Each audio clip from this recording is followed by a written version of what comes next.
അസ്സലാമു അലൈക്കും വറഹ്മത്തുള്ളാഹി വബറകാതുഹു. വിശുദ്ധ ഖുർആൻ 18-ാം ജുസ്, അധ്യായം 24, സൂറത്തുന്നൂർ, ആയത്ത് നമ്പർ 32. അഊദു ബില്ലാഹി മിനശ് ശൈത്വാനിർ റജീം.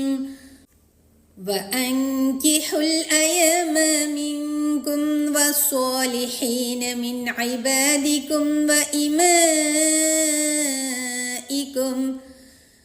ഇൻ യകൂനൂ ഫുഖറാഅ യുഗ്നിഹിമുല്ലാഹു മിൻ ഫദ്ലിഹി വല്ലാഹു വാസിഉൻ അലീം. നിങ്ങളിൽ നിന്നുള്ള അവിവാഹിതർക്കും നിങ്ങളുടെ അടിമകളിൽ നിന്നും അടിമ സ്ത്രീകളിൽ നിന്നുമുള്ള നല്ല ആളുകൾക്കും നിങ്ങൾ വിവാഹം ചെയ്തു കൊടുക്കുവിൻ.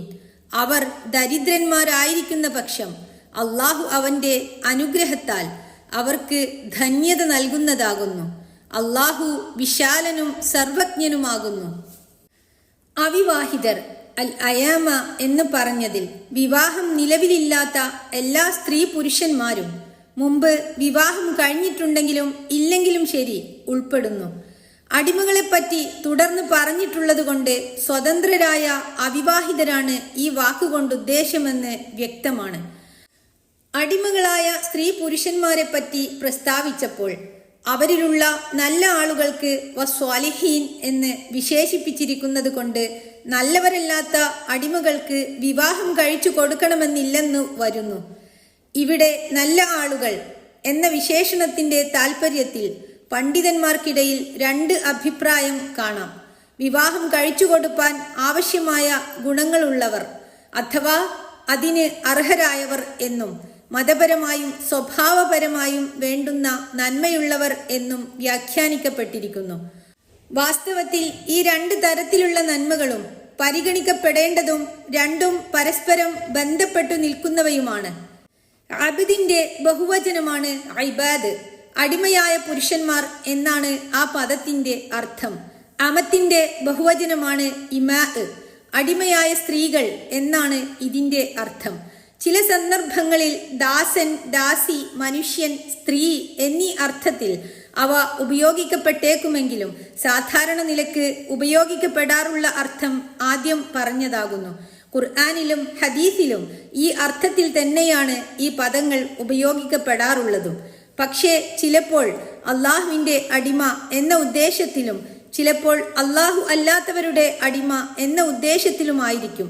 സന്ദർഭത്തിൽ നിന്ന് ഇത് മനസ്സിലാക്കുവാനും കഴിയും. വിവാഹ കാര്യങ്ങളെയും പർദ മുതലായ വിഷയങ്ങളെയും കുറിച്ച് പ്രതിപാദിക്കുന്നിടത്ത് ഈ അർത്ഥത്തിൽ മാത്രമാണ് രണ്ട് പദങ്ങളും ഉപയോഗിക്കപ്പെടുന്നത്. ഇസ്ലാമിൽ അടിമത്തം എന്നൊന്നില്ല തന്നെ എന്ന് വാദിക്കുന്ന ചിലർ ഈ പദങ്ങൾക്ക് അവരുടെ സൗകര്യത്തിനു വേണ്ടി ഭൃത്യൻ, ഭൃത്യ, ദാസൻ, ദാസി എന്നൊക്കെ ഇവിടങ്ങളിൽ അർത്ഥം കൊടുത്ത് വ്യാഖ്യാനിക്കുന്നതിൽ ആശ്ചര്യപ്പെടുവാനില്ലല്ലോ. കൂടുതൽ വിവരങ്ങൾക്ക് സൂറത്തുൽ മുഅ്മിനൂന് ശേഷമുള്ള 2 മുതൽ 10 വ്യാഖ്യാനക്കുറിപ്പ് നോക്കുക. അവിവാഹിതർ വിവാഹം കഴിക്കണമെന്ന് പറയാതെ നിങ്ങൾ അവർക്ക് വിവാഹം കഴിച്ചു കൊടുക്കണമെന്നാണല്ലോ അള്ളാഹു പറഞ്ഞത്. ഇത് പ്രത്യേകം ഗൗനിക്കപ്പെടേണ്ടതാകുന്നു. മുസ്ലിങ്ങളായ രക്ഷിതാക്കൾ, കുടുംബത്തലവന്മാർ, നാട്ടുമൂപ്പന്മാർ, ഭരണകർത്താക്കൾ, പൊതുജനങ്ങൾ എന്നിവർക്കെല്ലാം ഇക്കാര്യത്തിൽ ബാധ്യതയും കടപ്പാടുമുണ്ടെന്ന് ഇത് കാണിക്കുന്നു. നടാടത്തെ വിവാഹത്തിൽ ഈ ബാധ്യത വിശേഷിച്ചും ശക്തിപ്പെട്ടതാകുന്നു. അതുപോലെ തന്നെ പുരുഷന്മാരെ അപേക്ഷിച്ച് സ്ത്രീകളുടെ കാര്യവും കൂടുതൽ പരിഗണിക്കപ്പെടേണ്ടതുണ്ട്. അടിമകളെക്കുറിച്ച് പറഞ്ഞപ്പോൾ അവരിലുള്ള നല്ല ആളുകൾക്ക് എന്ന് പ്രത്യേകിച്ച് പറഞ്ഞതുപോലെ സ്വതന്ത്രന്മാരെ പറ്റി ഒന്നും തന്നെ വിശേഷിപ്പിച്ചിട്ടില്ലാത്ത സ്ഥിതിക്ക് അവിവാഹിതരായ എല്ലാ സ്വതന്ത്രന്മാരുടെ വിവാഹ കാര്യവും ശ്രദ്ധിക്കപ്പെടേണ്ടതുണ്ടെന്ന് വരുന്നു. മതനിഷ്ഠയും സ്വഭാവ ഗുണവുമുള്ളവരെ വിവാഹത്തിന് തിരഞ്ഞെടുക്കുവാൻ പ്രത്യേകം പ്രോത്സാഹിപ്പിക്കപ്പെട്ടിട്ടുള്ളത് വാസ്തവം തന്നെ. പക്ഷേ അല്ലാത്തവരെയും തീരെ പുറം തള്ളിക്കളയരുതെന്നാണ് ഇതിൽ നിന്ന് മനസ്സിലാക്കേണ്ടുന്നത്. അവർ ദരിദ്രന്മാരാകുന്ന പക്ഷം അള്ളാഹു തന്റെ അനുഗ്രഹത്താൽ അവർക്ക് ധന്യത നൽകും. ഈ യകൂനു ഫുഖറാഅ എന്ന് തുടങ്ങിയ വാക്യം വളരെ അർത്ഥഗർഭമായതും സത്യവിശ്വാസികൾക്ക് പ്രോത്സാഹനവും മനസ്സമാധാനവും നൽകുന്നതുമാകുന്നു. വിവാഹം ചെയ്യുവാനും ചെയ്യിക്കുവാനും ചെയ്തു കൊടുപ്പാനും എല്ലാം തന്നെ ദാരിദ്ര്യം ഒരു തടസ്സമായി സാധാരണ കരുതപ്പെടുന്നു. അത്രയുമല്ല, വിവാഹം കഴിച്ചതു മുതൽ ഭാര്യ ഭർത്താക്കളുടെ അഹോവൃത്തിക്കുള്ള ഒരു മാർഗം, സമ്പത്തോ തൊഴിലോ മുൻകൂട്ടി കണ്ടുവച്ചിട്ട് വേണം വിവാഹം നടത്തുവാൻ എന്നും, അല്ലാത്ത പക്ഷം അത് ആപൽക്കരവും അനഭിലഷണീയവുമാണ് എന്നുമൊക്കെ പലരും കരുതുകയും ഘോഷിക്കുകയും ചെയ്യാറുണ്ട്. അങ്ങനെയുള്ളവർക്ക് അവർ സത്യവിശ്വാസികളാണെങ്കിൽ ഈ വാക്യം തക്ക മറുപടി നൽകുന്നു. ദാരിദ്ര്യത്തെ ഇത്ര വലിയ ഭയങ്കരമായി കരുതുവാൻ കാരണം ഒന്നുകിൽ അള്ളാഹുവിൻ്റെ അനുഗ്രഹത്തിലും വാഗ്ദാനത്തിലും വേണ്ടത്ര വിശ്വാസമില്ലായ്മയോ, അല്ലെങ്കിൽ മനുഷ്യന്റെ ജീവിതോദ്ദേശം സമ്പത്തും സൗഖ്യ ജീവിതവുമാണെന്ന ധാരണയോ ആയിരിക്കാം. മാമൂലുകൾക്കും നാട്ടാചാരങ്ങൾക്കും ഈ ധാരണയിൽ പ്രത്യേകം പങ്കുണ്ടായിരിക്കും. വാസ്തവത്തിൽ വിവാഹം കഴിക്കാതിരുന്നാൽ അതുകൊണ്ടുണ്ടാകുന്ന വിവിധ തരം നാശങ്ങളെ അപേക്ഷിച്ചു നോക്കുമ്പോൾ വിവാഹം കഴിച്ചിട്ട് ദാരിദ്ര്യം മൂലം ഉളവായേക്കുന്ന വിഷമങ്ങൾ കേവലം നിസ്സാരങ്ങളാണെന്ന് കാണാം. സാമ്പത്തിക നില നന്നായി കഴിഞ്ഞാൽ ജീവിതോദ്ദേശം സഫലമായെന്ന് കരുതുന്നവരുടെ ദൃഷ്ടിയിൽ ധാർമ്മിക മൂല്യങ്ങൾ എത്ര തന്നെ തകരാറിലായാലും വിരോധമുണ്ടാവുകയില്ലല്ലോ. എന്നാൽ ഇസ്ലാമിക ദൃഷ്ട്യാ കാര്യം മറിച്ചാണുള്ളത്. ലൈംഗികമായ അരാജകത്വത്തേക്കാൾ പട്ടിണിയുടെ കാഠിന്യത്തെ മുസ്ലിങ്ങൾ ഒരിക്കലും ഭയപ്പെടേണ്ടതില്ല. കുടുംബം പുലർത്തുവാനുള്ള വസ്തുവകകൾ ഇരിക്കട്ടെ, ഒരു ഇരുമ്പിന്റെ മോതിരം പോലും മഹർ, അതായത് വിവാഹമൂല്യം കൊടുപ്പാൻ സാധിക്കായിക നിമിത്തം സ്വന്തം നഗ്നത മറയ്ക്കുവാൻ ഉപയോഗിച്ച ഉടുതുണിയുടെ പകുതി ഭാഗം മഹറിനായി മുറിച്ചു കൊടുക്കാൻ സന്നദ്ധത പ്രകടിപ്പിച്ച ഒരു ദരിദ്രന്, ഇങ്ങനെയുള്ള ദരിദ്രന്മാർ ഇന്ന് നമ്മുടെ ഇടയിലുണ്ടോ എന്ന് സംശയമാണ്. അയാൾക്ക് മനഃപ്പാഠമുണ്ടായിരുന്ന ചില ഖുർആൻ വാക്യങ്ങൾ പഠിപ്പിച്ചു കൊടുത്താൽ മതിയെന്ന നിശ്ചയത്തിന്റെ മേലാണ് നബി സല്ലല്ലാഹു അലൈഹി വസല്ലമ ഒരു സ്ത്രീയെ വിവാഹം കഴിപ്പിച്ചു കൊടുത്തത്. ഈ സംഭവം ഇമാം ബുഖാരിയും മുസ്ലിമും റഹിമഹുമുല്ലാ ഉദ്ധരിച്ചിട്ടുള്ള ഒരു പ്രസിദ്ധ സംഭവമത്രേ. ഇത്രയും ദരിദ്രനായ താൻ എങ്ങനെ ഇവളുടെ ദിനവൃത്തി കഴിച്ചുകൂട്ടുമെന്ന് നബി സല്ലല്ലാഹു അലൈഹി വസല്ലമ തിരുമേനി അദ്ദേഹത്തോട് അന്വേഷിക്കുകയോ ആ ദരിദ്രരായ ദമ്പതിമാർ പട്ടിണി മൂലം നശിച്ചു പോകുകയോ ചെയ്തതായി അറിയപ്പെടുന്നില്ല. എന്നാൽ വിവാഹത്തിന്റെ ഉദ്ദേശം ചാരിത്ര സംരക്ഷണമായിരിക്കണം. ഓരോരുത്തരും തന്റെ കഴിവനുസരിച്ച് ഏതെങ്കിലും ഉപജീവന മാർഗങ്ങൾ ആരായുകയും വേണം. കഴിവിനപ്പുറമുള്ളതിൽ അള്ളാഹുവിൽ ഭരമേൽപ്പിക്കുകയും ചെയ്യണം.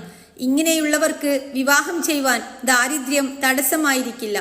നബി സല്ലല്ലാഹു അലൈഹി വസല്ലമ പറയുന്നത് നോക്കുക: ثلاثة حق على الله عونهم النكاح يريد العفاف والمكاتب يريد الأداء والمجاهد في سبيل الله അഹ്മദ് വതിർമിദി വന്നസായി വഇബ്നു മാജ. സാരം: 3 കൂട്ടരെ സഹായിക്കുന്നത് അള്ളാഹുവിന്റെ മേൽ ബാധ്യതയുള്ളതാണ്. ചാരിത്രശുദ്ധിയെ ഉദ്ദേശിച്ച് വിവാഹം കഴിക്കുന്നവനും, അതായത് മോചനമൂല്യം കൊടുത്തു തീർക്കാൻ ഉദ്ദേശിച്ചുകൊണ്ട് സ്വാതന്ത്ര്യക്കച്ചീട്ടെഴുതുന്ന അടിമയും, അള്ളാഹുവിന്റെ മാർഗത്തിൽ പടയെടുക്കുന്നവനും. അബൂബക്കർ റളിയല്ലാഹു അൻഹു ഇപ്രകാരം പറഞ്ഞതായി ഇബ്നു അബി ഹാത്തിം റഹിമഹുല്ല ഉദ്ധരിക്കുന്നു: അള്ളാഹു നിങ്ങളോട് വിവാഹത്തെക്കുറിച്ച് കൽപ്പിച്ചതിൽ നിങ്ങൾ അവനെ അനുസരിക്കുവിൻ. എന്നാൽ ധന്യതയെ, അതായത് ഐശ്വര്യത്തെ കുറിച്ച് അവൻ നിങ്ങളോട് വാഗ്ദാനം ചെയ്തിട്ടുള്ളത് അവൻ നിങ്ങൾക്ക് നിറവേറ്റി തരുന്നതാണ്. അത്തിഉല്ലാഹ ഫീമാ അമറകും ബിഹി മിനൻ നിക്കാഹ് യുൻജിസു ലക്കും മാ വഅദകും മിനൽ ഗിന. ഇബ്നു അബി ഹാത്തിം. ഇത്രയും പറഞ്ഞതുകൊണ്ട് ദരിദ്രനായ ഒരാൾ വിവാഹം കഴിച്ചാലുടനെ അയാൾ ധനികനായി തീരുമെന്ന് ധരിക്കേണ്ടതില്ല. ഏതെങ്കിലും വിധേന അത്യാവശ്യം കഴിച്ചുകൂട്ടുവാനുള്ള ഒരു മാർഗം അള്ളാഹു അവന് തുറന്നുകൊടുക്കും. വിവാഹം കഴിച്ചതുകൊണ്ട് അവൻ എന്നേക്കും ദരിദ്രനായി കഷ്ടപ്പെടേണ്ടി വരുമെന്ന ആശങ്ക ഒരിക്കലും ഉണ്ടാവരുത് എന്ന് സമാധാനിപ്പിക്കുകയാണ് അള്ളാഹു ചെയ്യുന്നത്. വിവാഹം കഴിച്ചതിനു ശേഷം ദാരിദ്ര്യം നീങ്ങി സുഖജീവിതം അനുഭവിക്കുന്നവരെയും വിവാഹം കഴിക്കാതിരുന്നിട്ടും ദാരിദ്ര്യം വേറിട്ടു പോകാത്തവരെയും സമ്പൽ സമൃദ്ധിയിൽ ആറാടിക്കൊണ്ടിരിക്കെ നടത്തപ്പെട്ട വിവാഹത്തിനു ശേഷം പട്ടിണി പരിശകളായിത്തീർന്ന ഭാര്യ ഭർത്താക്കളെയും നാം കാണാറുള്ളതാണ്. നബി സല്ലല്ലാഹു അലൈഹി വസല്ലമ പറഞ്ഞതെത്ര വാസ്തവം. അവിടുന്ന് പറയുന്നു: ലൈസൽ ഗിന അൻ കസ്റത്തിൽ അർദ് വലാകിന്നൽ ഗിന ഗിനൻ നഫ്സ്. മുത്തഫിഖുൻ. സാരം, ധനം എന്നത് വിഭവങ്ങളുടെ ആധിക്യം കൊണ്ടുള്ളതല്ല, പക്ഷേ മനസ്സിന്റെ ധന്യതയാണ് ധനം. ബുഖാരി, മുസ്ലിം. ധാരാളം സമ്പാദ്യവും മറ്റു സുഖ സൗകര്യങ്ങളും ഉണ്ടായിരുന്നിട്ടും പല കാര്യത്തിനും അന്യന്മാരെ ആശ്രയിച്ചുകൊണ്ടും മനസ്സുഖമില്ലാതെയും കഴിഞ്ഞുകൂടുന്ന ധനികന്മാരെക്കാൾ ഭാഗ്യവാന്മാർ അല്പമാത്രമുള്ളതിൽ സംതൃപ്തിയോടെ കഴിഞ്ഞുകൂടുന്നവരാണെന്ന് പറയേണ്ടതില്ല. ഇനി വിവാഹം കഴിക്കുവാൻ സാധിക്കാതെ വരുന്നവരെപ്പറ്റി അള്ളാഹു പറയുന്നു: وَلْيَسْتَعْفِفِ الَّذِينَ لَا يَجِدُونَ نِكَاحًا حَتَّى اللَّهُ مِنْ فَضْلِهِ وَالَّذِينَ يَبْتَغُونَ الْكِتَابَ مِمَّا مَلَكَتْ أَيْمَانُكُمْ فَكَاتِبُوهُمْ إِنْ عَلِمْتُمْ فِيهِمْ خَيْرًا وَآتَاهُمْ مِمَّا لِلَّهِ الَّذِي آتاكم ولا تكرهوا فتياتكم على البغاء إن أردنا تحصنا